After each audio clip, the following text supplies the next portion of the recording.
devil is a watcher. He observes your behavior. He listens to your conversations. He studies your desires. He has been taking notes on your life longer than you realize. And what he learns from watching you, he uses it against you. James 1:14, temptation comes from our own desires. He grabs your desires and he uses them against you, which entices us and drags us away. Temptation comes from your desires. It is not random attacks. I want to go on a cruise so bad. I live in the South Florida, in the capital of cruising. And I get mad when people say, hey, Pastor, I'm going on a cruise. Why? That's not fair. I'm fighting this war in my mind. You want to go on a cruise? Go for it, brother.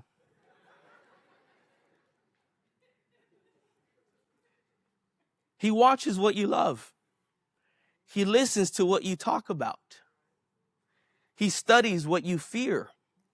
He identifies your desires and then builds the temptation around them. He is not a mind reader, just playing surveillance. He cannot see inside your head, but he doesn't have to. He just watches long enough, and your behavior will eventually tell him everything he needs to know. He watched me love my family.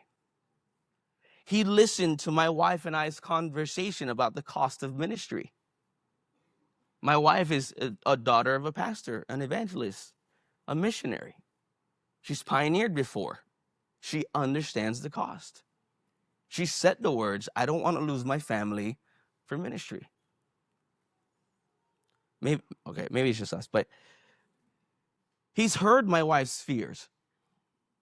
He watched what broke us. He studied what we would do to protect our family. And so what he does, he's built a sentence using all of it. The ministry is killing your family, Jerry. That sentence was not a random attack. It was assembled from years of watching and listening. He is not a psychic. He is a student. He has been studying your life, your marriage, for your fears, your desires longer than you know. The reason the question felt so personal is because it was. It was custom built for me. It was built from what he heard and what he watched. Another thing you need to understand is he uses questions because questions are easier to slip past your defense. Most people expect a spiritual attack to feel like an attack. Like, all right, we're ready to fight. If I could slap anxiety in the face, I would. Right? Like, pow! But you can't. So what does he do? He uses the words, did God really say? Did God really say? Are you sure you're supposed to be there? The moment it lands, your mind starts working on it. And the moment you start answering it alone, he's already winning. Genesis 3:1, did God really say you must not eat the fruit from any of the trees in the garden? He didn't say God is wrong. He asked a question that requires a response. Eve engaged in it, responded through it, and the weapon was working before she even touched the fruit. A question is more effective than an accusation because you have to answer it. And the longer you answer it alone, the more convincing it becomes. Matthew 4:3, if you're the Son of God, tell these stones to become loaves of bread. Here's the devil using the exact same weapon again. If I was trying to take Jesus down, I'm using the most powerful attack I have. Doubt. The devil had an opportunity to turn Jesus. Same strategy on Jesus. If you are you sure you're Jesus? 6,000 years, same opening move because it keeps working. Jesus never answered it on enemy's terms. He answered it with the word and moved on. He didn't attack me. He just asked me a question, and I spent 1 year answering it alone. And the longer I answered it alone, the more convincing it became. You can defend yourself against an accusation, but a question, It gets inside your head and it starts doing damage before you even realize the weapon is working against you. The other thing the devil loves to do is that he loves to target calling. Because the calling is his biggest threat. So I want to speak to every person in this room right now, not just pastors. Some of you, you're disciples, you're serving in your local church, you sense something is stirring in you. You're not sure if it's God or if you just want to be like me. It's legit. It's I want to be like my pastor. That's what I would want to do. Because here's the truth. A called person is a single biggest threat to the enemy's agenda. He's not attacking your calling because you're weak. He's attacking your calling because a preacher who knows that they are sent by God will not be moved. It's the most dangerous thing on earth to the devil's plans. Every soul you will ever reach, every family restored, every disciple made, every church planted begins with one person saying yes to the call.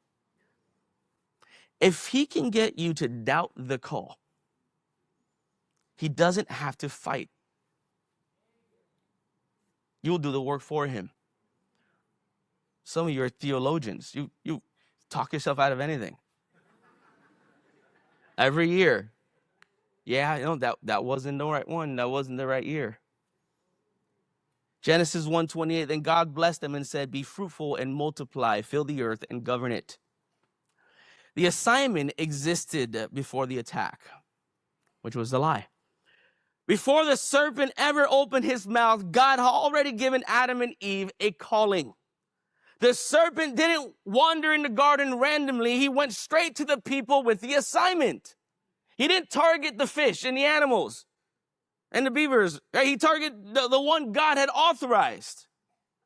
The enemy is not attacking you because he is winning. He's attacking you because he is afraid of what happens if you go.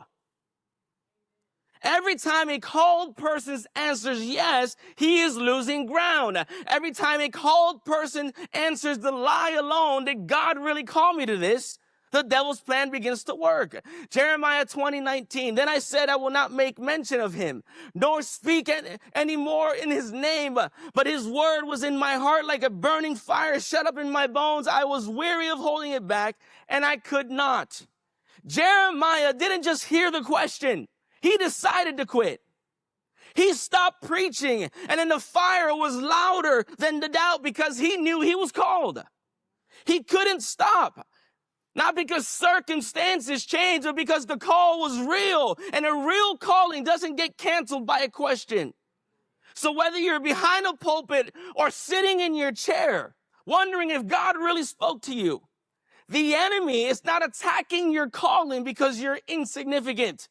He is attacking you because you are a threat to his plan. Every soul that will come to Christ through your obedience, he can see them. He is trying to stop them before you can reach them. It is the clearest evidence that God put inside you is more dangerous to everything the devil is trying to do. I know this weapon because I lived inside of it. I was doing exactly what Eve did. Having a conversation alone with the devil.